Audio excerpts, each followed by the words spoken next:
Let's switch now into politics. The Kenya Kwanza Alliance will support a bill that anchors the position of the official leader of opposition in what is seen as a ploy to reach out to Azimio Leader Raila Odinga. In multiple interviews, members of the coalition confirmed that President William Ruto, in his engagement with the Mps Monday night, instructed them to push for a constitutional bill seeking to give the opposition leader an office and a budget funded by the exchequer. JJ Curia reports. Given that the Azimio Brigade is already drafting a bill seeking to anchor the position of the official leader of opposition in the constitution with a fully functional office and a budget funded by the taxpayer, it is now emerging that the Kenya Kwanza coalition will back the proposal against the expectation that they would oppose it.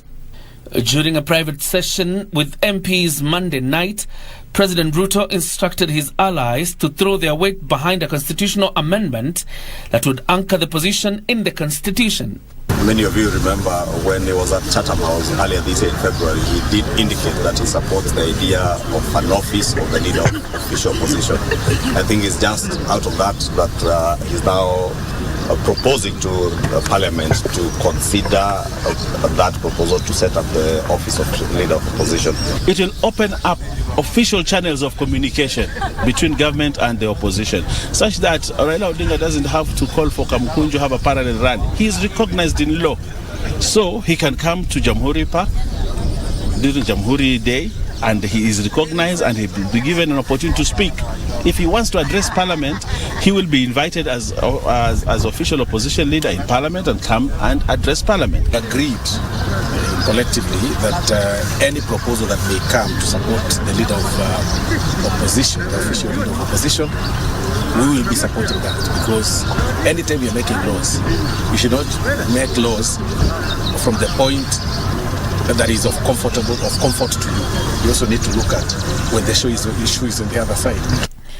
In a chess master move, the coalition says it has its own proposals on how the office will be set up and operate, appearing to drift away from the bill proposed by Azimio that is yet to make its way to the floor of the House. The President has not had a sitting with the minority side to agree on a proposal. He has his own proposal, and it were his thoughts as early as February.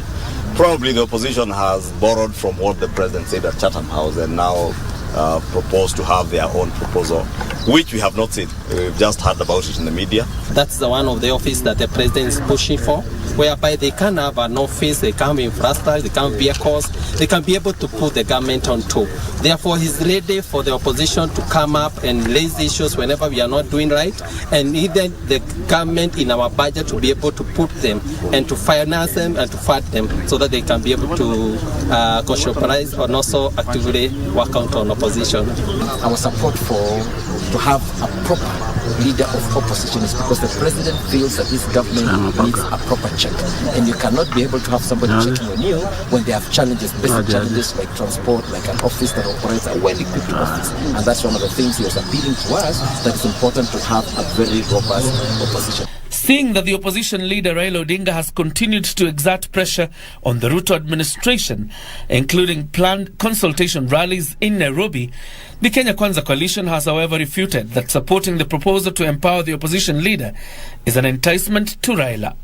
A bill for the office of the opposition could be an office given to the opposition as a whole, to appoint the person to lead it, not necessarily the person who vied as the presidential candidate. So we have no problem with the, and you know, I speak from my point of view personally. This is not the view of the Kenya Kwanza coalition. This is my view. But I think it is good to have an opposition that works. Laws are not, they don't operate retrogressively. So ideally, it's only that we've had an opposition leader for the past two regimes, who is Raila Odinga, and the perception that he is a handshake in another format is not true. The members of the National Assembly who convened at a Nairobi hotel for a two-day legislative conference were briefed on President Ruto's legislative agenda for the year 2023, even as they convened for a special sitting on Thursday. John Jacob Curia, Prime Edition.